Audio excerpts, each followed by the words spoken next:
بسم اللہ الرحمن الرحیم۔ حضرات گرامی، ہمارے معاشرے میں لوگوں کا تعارف کرایا جاتا ہے تو یہ کہا جاتا ہے کہ وی آئی پی لوگ ہیں، اور زیادہ ان کی شان کو بڑھانا ہوتا ہے تو وی آئی پی کہتے ہیں، یعنی بڑے خاص لوگ ہیں، خاص منصب کے مالک ہیں۔ یہ تعارف کا ذریعہ ہے۔ قرآن تعارف کراتا ہے رحمان کے بندے و عباد الرحمن، کہ رحمان کے بندے کون لوگ ہیں۔ رحمان کے بندے، ان کا تعارف قرآن نے کئی آیات میں کرایا ہے اور کئی علامتیں بتائی ہیں کہ رحمان کے بندے ایسے ہوتے ہیں۔ ان میں سے سب سے پہلی علامت اور صفت جو بیان کی ہے قرآن نے، الذین یمشون علی الارض ہونا، کہ رحمان کے بندے وہ ہیں جب زمین پہ چلتے ہیں تو تواضع کے ساتھ چلتے ہیں، تواضع اور وقار کے ساتھ چلتے ہیں، سکینت اور اطمینان کے ساتھ چلتے ہیں۔ رحمان کے بندے ٹھوکریں مارتے ہوئے نہیں چلتے، کبر کا اور تکبر کا اور اپنی بڑائی کا اعلان کرتے ہوئے نہیں چلتے، بلکہ تواضع کے ساتھ چلتے ہیں، انکساری کے ساتھ چلتے ہیں، اور رحمان کو گویا یاد کرتے ہوئے چلتے ہیں کہ ہم رحمان کے نمائندے ہیں، اللہ کے بندے ہیں۔ تو اللہ کے بندے اور رحمان کے بندے کیسے ہوتے ہیں؟ وہ سراپا تواضع ہوتے ہیں کہ ان کی چال سے بھی تواضع ٹپکتی ہے۔ رسول اکرم صلی اللہ علیہ وسلم کی چال جو محدثین نے نقل کی ہے، سیدنا علی نے اور دیگر صحابہ نے نقل کی ہے، وہ یہ کہ جب آپ چلتے تو ایسا لگتا کہ اوپر سے نیچے کو اتر رہے ہیں، یعنی پوری قوت کے ساتھ آپ کے پاؤں پڑتے، آپ تیز رو تھے کہ رفتار آپ کی تیز تھی، کبھی کبھی صحابہ کو آپ کے پیچھے لپک کے چلنا پڑتا، تو گویا پوری قوت کے ساتھ آپ چلتے، اوپر سے نیچے جیسے اتر رہے ہوں، اور اس میں تواضع شامل ہوتی، انکساری شامل ہوتی کہ ہم اللہ کے بندے ہیں اور اس کا ہم اظہار کریں۔ تو ایک مومنانہ جو ہے چال اور مومن کی جو رفتار سے بھی تواضع، سکون، وقار اور بہتری اور اچھائی ٹپکتی ہے۔ وہ کوسوں دور ہوتا ہے غرور سے، تکبر سے، اور اپنے ذات کے اظہار سے وہ دور ہوتا ہے، بلکہ وہ سراپا تواضع ہوتا ہے۔ اللہ تعالیٰ سے دعا ہے کہ ہمیں ہماری چال بھی قرآن اور سنت کے مطابق ہو۔ رحمان کے بندوں کی ایک خصوصیت اللہ تعالیٰ نے سورہ فرقان کی آخری آیات میں بیان فرمائی، اعوذ باللہ من الشیطان الرجیم، وَإِذَا خَاطَبَهُمُ الْجَاهِلُونَ قَالُوا سَلَامًا، کہ جب ان سے ناواقف لوگ مخاطب ہوتے ہیں تو وہ کہتے ہیں تم پہ سلامتی ہو۔ یعنی جب انسان رحمان کا بندہ گھر سے نکلتا ہے تو سب سے پہلے نظر اس کی رفتار پہ پڑتی ہے، اس کی چال پہ پڑتی ہے۔ تو رحمان کے بندوں کی چال کیسی ہوتی ہے وہ بیان کی گئی کہ وہ تواضع کے ساتھ، انکسار کے ساتھ اور انتہائی وقار اور سکینت کے ساتھ چلتے ہیں۔ یہ رحمان کے بندوں کی چال اور رفتار ہے۔ اس کے بعد ان کی گفتار کو بیان کیا گیا، ان کے بول کو بیان کیا گیا کہ ان کے بول سراپا سلامتی ہیں۔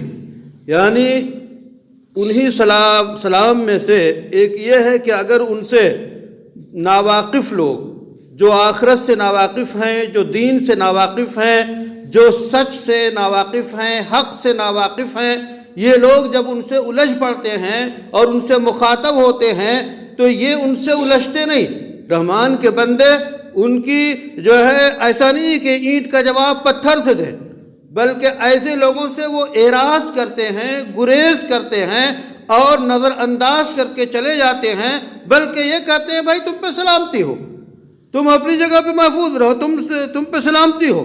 تو یہ ناواقفوں پہ کا سلام ہے، ایسے وقت کا سلام ہے جہاں لغو اور بیہودہ باتیں کی جائیں، خواہ مخواہ اچھے لوگوں کو چھیڑا جائے اور ان پہ بھپتیاں کسی جائیں، اور ان پہ جملے کسے جائیں اور ان کے عقیدے پہ وار کیا جائے، یا اس طرح کا جب کوئی معاملہ آتا ہے تو وہ بڑے ہی خوش اسلوبی کے ساتھ وہاں سے سلام کر کے اور تعرض کر کے خاموش ہو کے گزر جاتے ہیں۔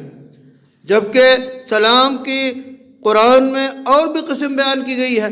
وہ سلام وہ ہے وَإِذَا حَيِّيتُمْ بِتَحِيَّةٍ کہ جب تمہیں جو ہے سلام کیا جائے اور تو تم کیا اس کا جواب دو، یعنی وہ سلام ملاقات کے وقت کا سلام ہے، السلام علیکم ورحمۃ اللہ وبرکاتہ، تو اس کا جواب ہے وعلیکم السلام ورحمۃ اللہ وبرکاتہ، تو یہ ملاقات کا سلام ہے۔ اسی طرح مجلس سے جب آدمی رخصت ہوتا ہے اور موقع ہو تو وہ سلام کر کے رخصت ہوتا ہے، تو یہ سلام رخصت ہے۔ اسی طرح یہ تیسرا سلام ہے کہ ناواقفوں کے مقابلہ جب ہو تو سلام کر کے گزر جائے۔ یہاں پہ سلام سے مراد ظاہر ہے کہ ان سے بہتر طریقے پہ جو ہے چھٹکارا حاصل کر لینا اور ان سے تعرض نہ کرنا اور ان سے ہٹ جانا۔ تو یہ رحمان کے بندوں کی اہم خصوصیت ہے کہ ان کا وقار، ان کی اچھائی اور ان کے بول، ان کی چال، ان کی رفتار، ان کی گفتار سب جو ہے سراپا سکینت، وقار اور سلامتی ہوتی ہے۔ اللہ تعالیٰ سے دعا ہے کہ ہمیں قرآن کی ان آیات پہ عمل پیرا ہونے کی توفیق عطا فرمائے۔ اللہ تعالیٰ نے اپنے بندوں کی خصوصیات قرآن کریم میں بیان کی ہیں اور عنوان دیا ہے رحمان کے بندے۔ تو رحمان کے بندوں کی جو تیسری خصوصیت اللہ نے بیان کی ہے والذین یبیتون لربہم سجدا وقیاما، کہ وہ ہیں جو اپنے رب کے سامنے رات سجدوں اور قیام میں گزارتے ہیں۔ یعنی رحمان کے بندوں کی خصوصیت یہ ہے کہ ان کی راتیں صرف نیند اور خراٹوں میں نہیں گزرتی، بلکہ اس کا ایک حصہ اپنے رب کو یاد کرنے، رکوع اور سجدے اور قیام یعنی تہجد کی نماز میں وہ گزارتے ہیں۔ تو یہ ہیں رحمان کے بندے۔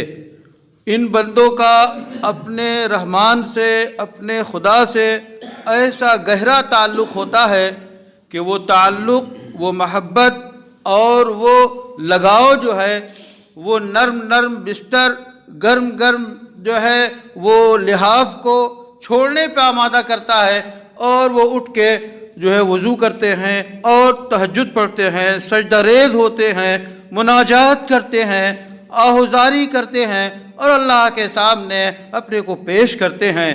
تہجد کی نماز رسول اکرم صلی اللہ علیہ وسلم نے اس کی بڑی فضیلتیں بیان کی ہیں، اور خود آپ صلی اللہ علیہ وسلم تہجد پابندی سے پڑھا کرتے تھے۔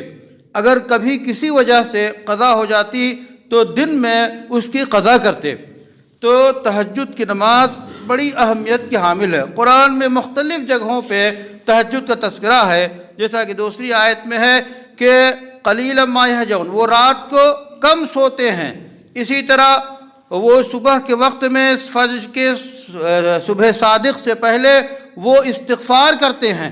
تو رحمان کے بندوں، اور اسی طرح اللہ نے حکم دیا قم اللیل، کہ سورہ مزمل میں حکم ہے کہ رات کے آدھے حصے یا ایک تہائی حصے یا 2 حصے سے اس سے کم میں تہجد پڑھیں اور نماز پڑھیں۔ تو تہجد کی نماز کا جو آخری سب سے موزوں ترین جو وقت ہے وہ صبح صادق سے 1 گھنٹہ پہلے، یہ وقت تہجد کا سب سے زیادہ موزوں ہے۔ ویسے رات کے جس حصے میں بھی نماز نفل پڑھی جائے گی وہ تہجد کہلائے گی عشاء کے بعد کی۔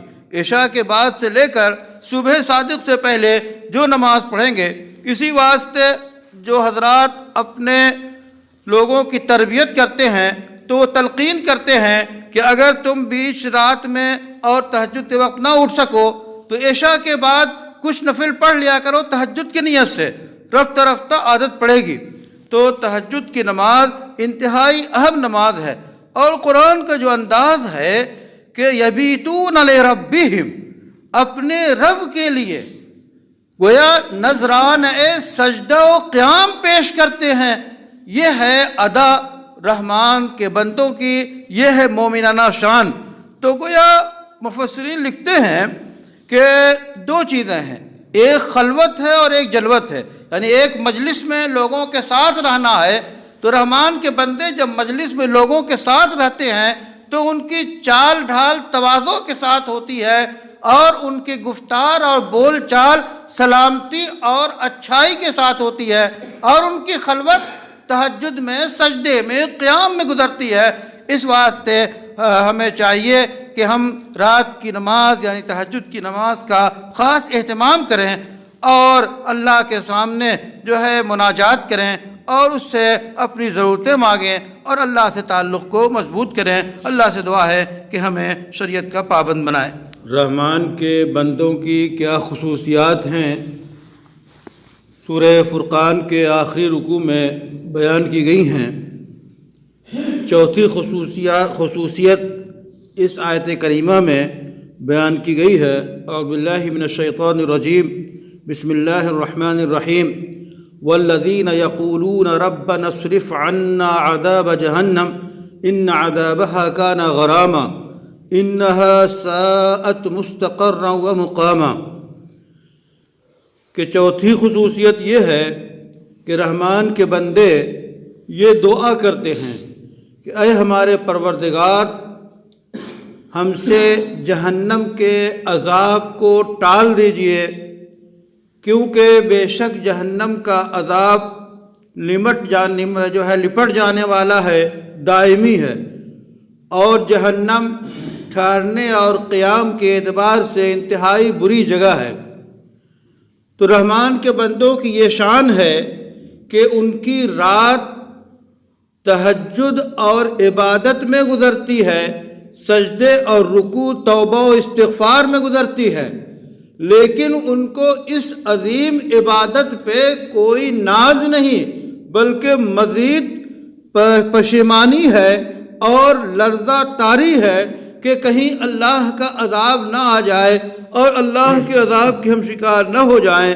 تو اس رحمان کی خدمت میں یہ دعا کرتے ہیں کہ یہ ہماری عبادت، یہ ہماری ریاضت، یہ ہماری طاعت، یہ ہماری فرما برداری، اس کی کوئی حیثیت نہیں ہے، یہ سب جو ہے ہیچ ہے، بس آپ ہمیں بخش دیجئے اور جہنم کے عذاب کو، جہنم کی مصیبت کو ہم سے ٹال دیجئے، چونکہ جہنم انتہائی برا ٹھکانہ ہے۔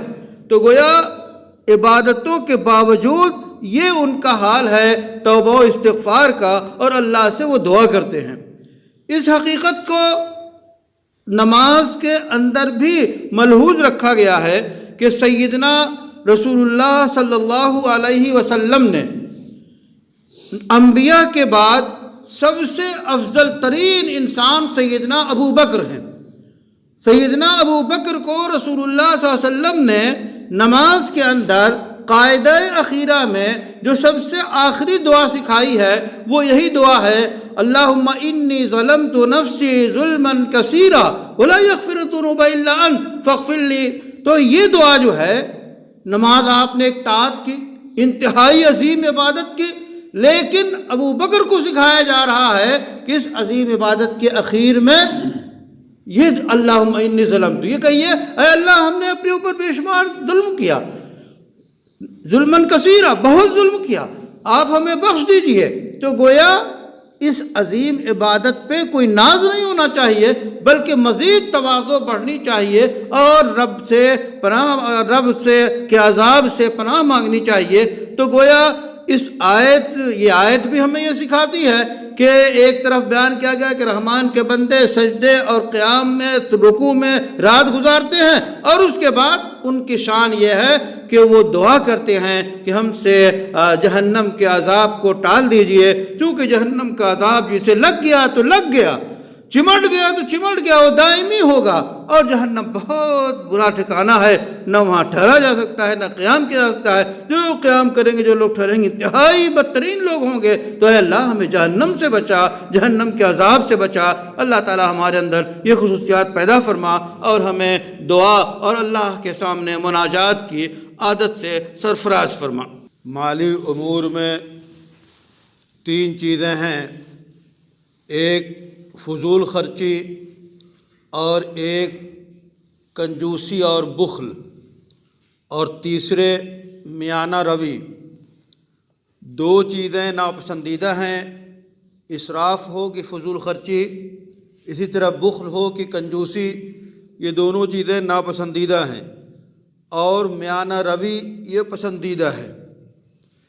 فضول خرچی اور اسراف کہتے ہیں مفسرین کی اصطلاح میں کہ حرام مصرف میں ایک پائی خرچ کرنا بھی فضول خرچی ہے، اور جائز مواقع اور طاعت اور فرما برداری کے مواقع میں زیادہ سے زیادہ بھی خرچ کرنا جو ہے وہ بخل نہیں ہے اور فضول خرچی نہیں ہے۔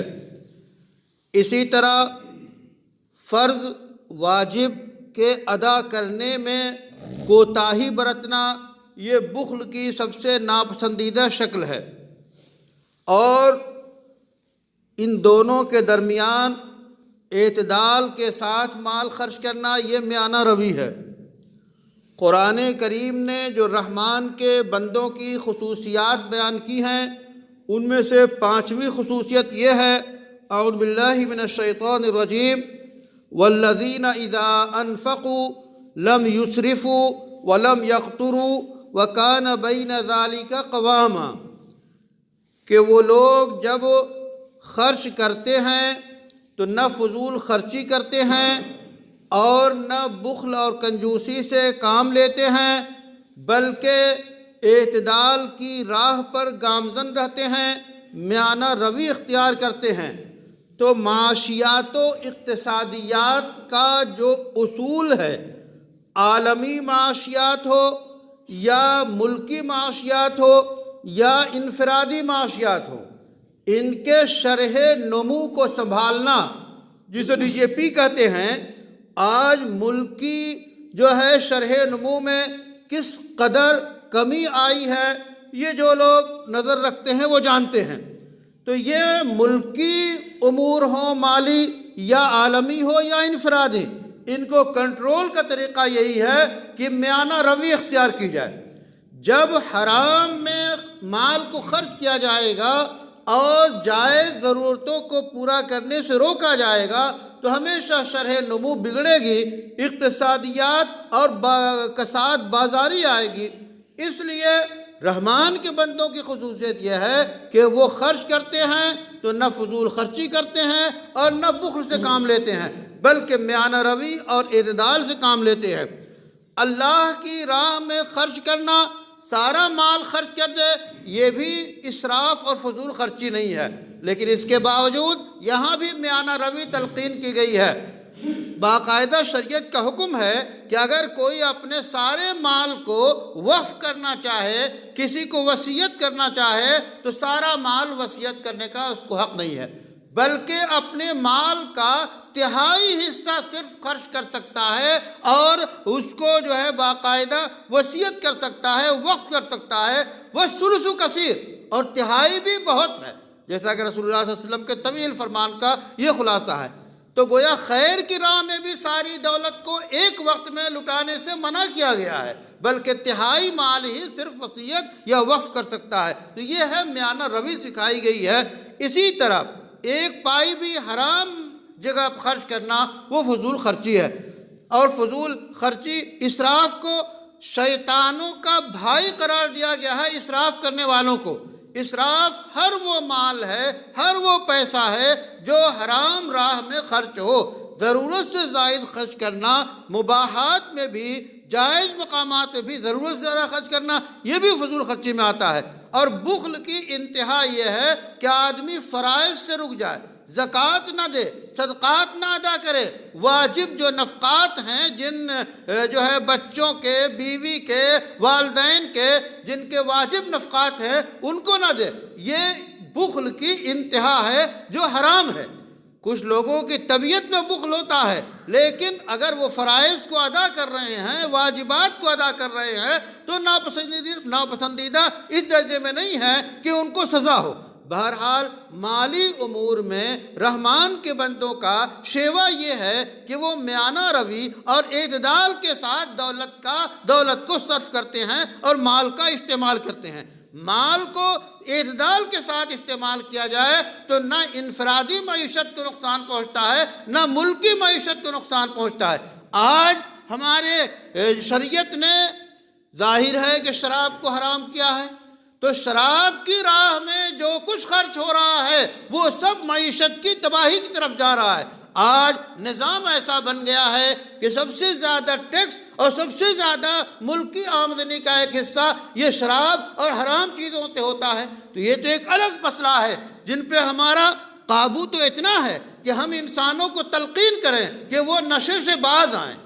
یہ ہر انسان کا حق ہے۔ خود ہندوستان میں ایسی مہم مختلف مذاہب کے لوگ چلاتے ہیں کہ نشے سے گریز کریں، اور اس کے ساتھ ساتھ لائسنس بھی دیا جاتا ہے کہ شراب کی دکان کھول سکتے ہیں۔ بہرحال ہمارا اختیار جہاں تک ہے وہ یہ کہ ہم میانہ روی اختیار کریں، معاشرے کے اصلاح کی کوشش کریں، اور رحمان کے بندوں کی پانچویں خصوصیت یہ جو بیان کی گئی کہ وہ لوگ جب خرچ کرتے ہیں تو نہ تو فضول خرچی کرتے ہیں نہ بخل کرتے ہیں، بلکہ اس کے بیچ رہتے ہیں اور اعتدال کے ساتھ اپنی دولت کو استعمال کرتے ہیں۔ اللہ تعالیٰ سے دعا ہے کہ ہمیں مالی امور میں راہ حق پر گامزن رہنے کی توفیق عطا فرمائے۔ بسم اللہ الرحمن الرحیم۔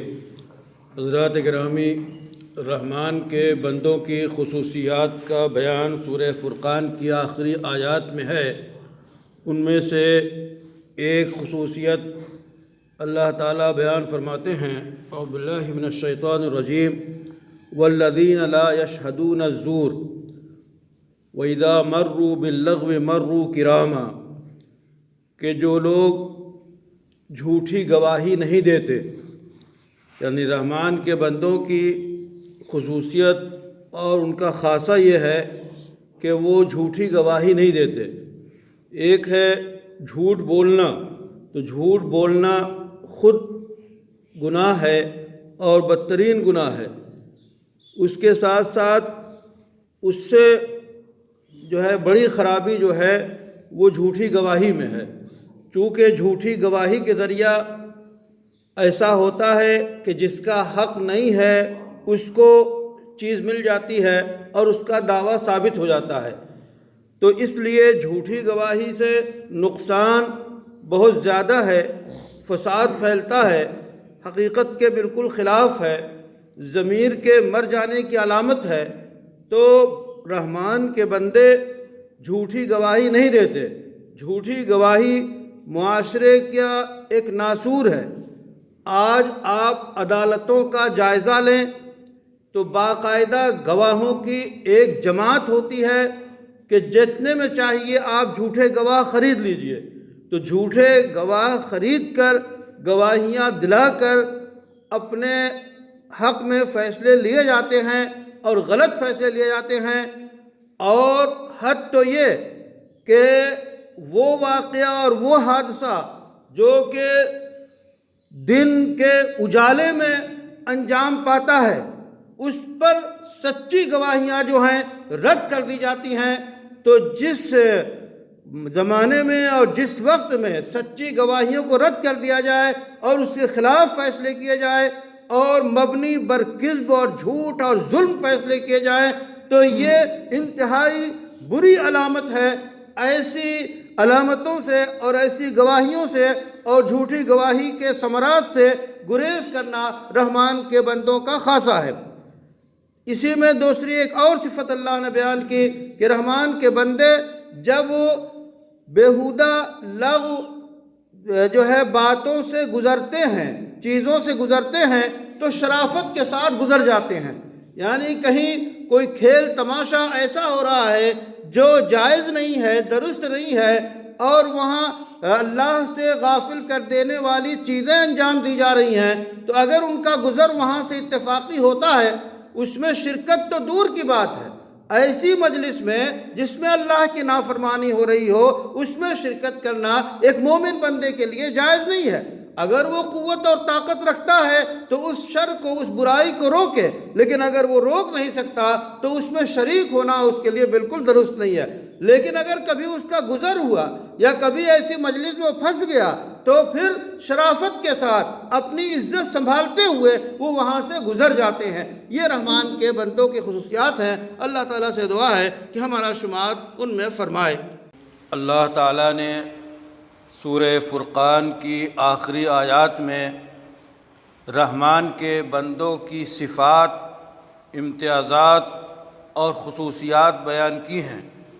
ان میں سے ایک صفت اس آیت کریمہ میں ہے، اعوذ باللہ من الشیطان الرجیم، بسم اللہ الرحمن الرحیم، والذین اذا ذکروا بآیاتنا لم یخروا علیہا صما وعمیانا، کہ وہ لوگ ہیں جنہیں جب ہماری آیتوں کے ذریعہ نصیحت کی جاتی ہے تو وہ اندھے اور بہرے بن کے نہیں گرتے۔ یعنی رحمان کے بندوں کا خاصہ یہ ہے کہ وہ جہاں جانتے ہیں اسی کے ساتھ وہ مانتے بھی ہیں۔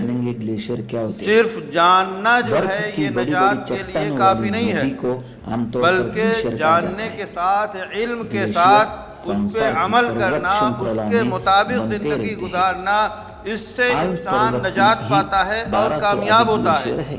تو جب رحمان کے بندوں کو قرآن کی آیتوں کے ذریعہ، اللہ کی آیتوں کے ذریعہ نصیحت کی جاتی ہے تو اس نصیحت کو وہ قبول کرتے ہیں، اس یاد دہانی کو وہ قبول کرتے ہیں، اور اسی لیے بار بار قرآن کریم میں ذکر اور تذکیر کے جو ہے یاد دہانی اور نصیحت کرنا جو ہے بتایا گیا ہے۔ وذکر، آپ نصیحت کیجئے، آپ یاد دہانی کیجئے، بے شک نصیحت کرنا جو ہے مومنوں کو فائدہ پہنچاتی ہے۔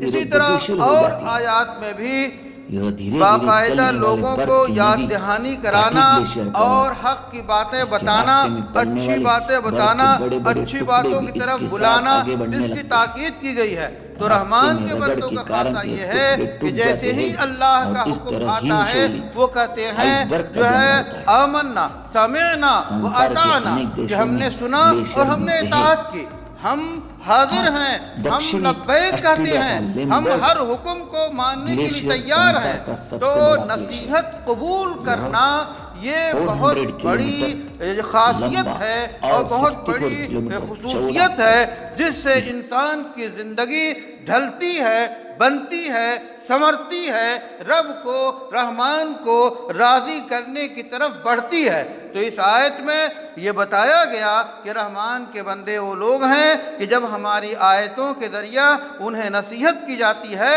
تو وہ ایسا نہیں ہے کہ اندھے اور بہرے بن کے گر جائیں، یعنی گزر جائیں، ایسا جیسا کہ اندھا اور بہرا جو ہے گزر رہا ہے اور کوئی آواز اس پہ اثر نہیں کرتی، کوئی بلانا اس پہ اثر نہیں کرتا، اسے ٹھوکریں لگتی ہیں، وہ گر جاتا ہے، وہ چلتا رہتا ہے لیکن نہ سنتا ہے نہ متوجہ ہوتا ہے۔ بلکہ یہ رحمان کے بندے ایسے نہیں ہیں کہ اندھے اور بہرے کی طرح گر پڑے، بلکہ وہ پورے ہوش کے ساتھ، پورے ایمان اور یقین کے ساتھ اللہ کے احکام کو سنتے ہیں، مانتے ہیں، اس پہ عمل کرتے ہیں اور اس کو عام کرنے کی کوشش کرتے ہیں۔ اللہ تعالیٰ سے دعا ہے کہ یہ صفت ہماری زندگی میں پورے طور پہ پیدا ہو۔ اعوذ باللہ من الشیطان الرجیم، بسم اللہ الرحمن الرحیم، والذین یقولون ربنا هب لنا من ازواجنا وذریاتنا قرۃ اعین وجعلنا للمتقین اماما، اور جو لوگ دعا کرتے ہیں ہمارے پروردگار ہمیں ہماری بیویوں اور اولاد میں آنکھوں کی ٹھنڈک عطا فرما اور ہمیں پرہیزگاروں کا پیشوا بنا۔ حضرات گرامی، سورہ فرقان کی یہ آخری آیات میں سے ایک آیت ہے جس میں اللہ کے بندوں کی، رحمان کے بندوں کی صفات بیان کی جا رہی ہیں۔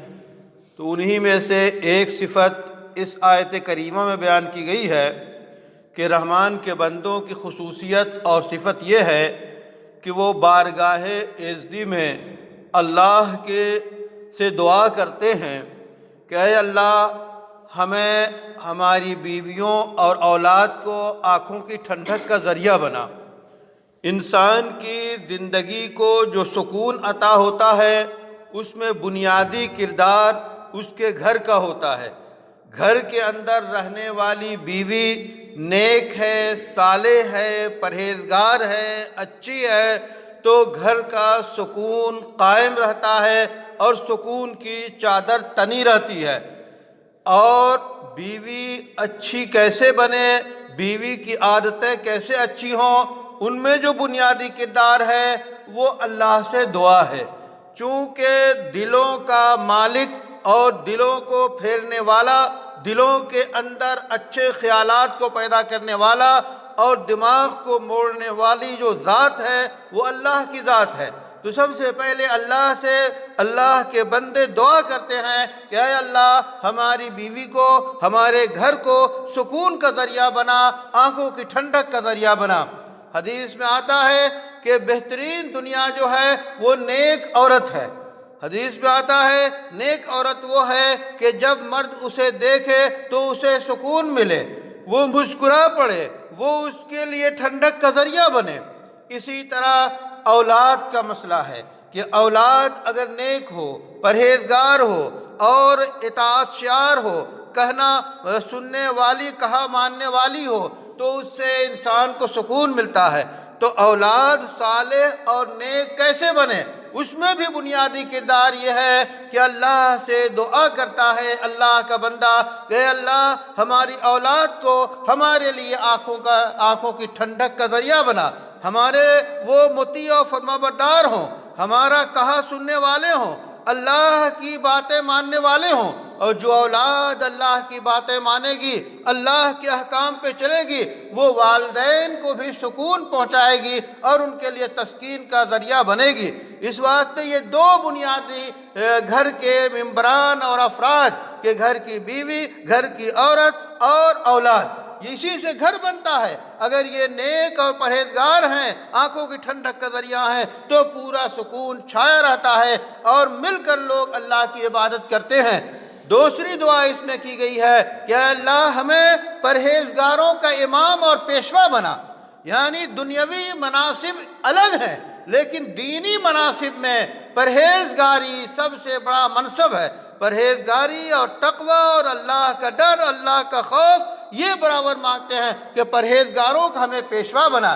اللہ تعالیٰ سے دعا ہے کہ ہمیں ہماری زندگی میں اور ہمارے گھر میں سکون پیدا فرمائے اور اولاد اور بیویوں اور عورتوں میں وہ صفات عطا فرمائے جو ہماری آنکھوں کی ٹھنڈک کا ذریعہ بنے اور ہمیں پرہیزگاروں کا پیشوا اور امام بنائے۔ اللہ تعالیٰ نے سورہ فرقان کی آخری آیات میں رحمان کے بندوں کی صفات بیان کی ہیں۔ اس کے بعد اللہ نے فرمایا اعوذ باللہ من الشیطان الرجیم اولئک یجزون الغرفۃ بما صبروا ویلقون فیہا تحیۃ وسلاما۔ ان لوگوں نے جو صبر کیا اس کے بدلے ان کو اعلیٰ جنت دی جائے گی اور ان کا استقبال دعاؤں اور سلام سے کیا جائے گا۔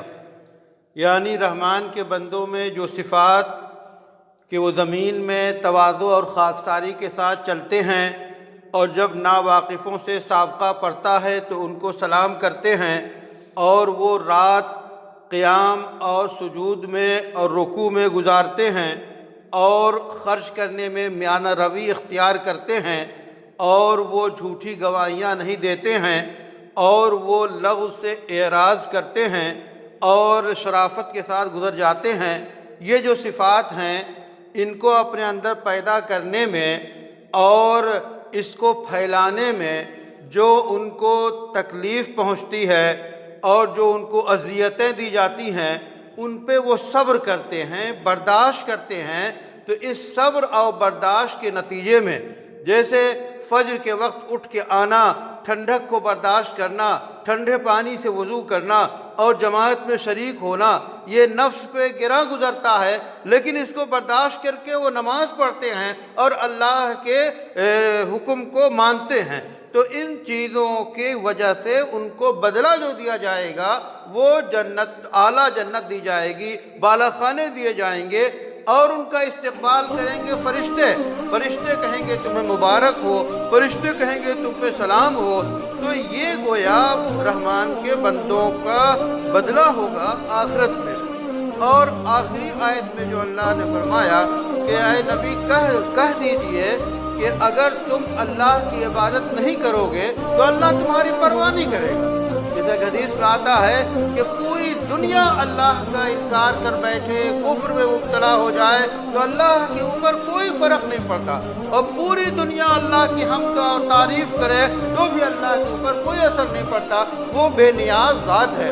تو کہہ دیجئے کہ اگر تم اللہ کی عبادت نہیں کرو گے تو اللہ تمہاری پرواہ نہیں کرے گا، اور جو تم نے اللہ کے احکام کو جھٹلایا تو عذاب جو ہے تم کو ضرور ہوگا، اور عذاب چمٹ جانے والا ہوگا، اور تم اس سے بچ نہیں سکتے۔ اللہ تعالیٰ سے دعا ہے کہ اللہ تعالیٰ ہمارے اندر رحمان کے بندوں کی صفات، خصوصیات، امتیازات پیدا کرے، اور ہماری دعاؤں کو، ہماری عبادتوں کو قبول فرمائے۔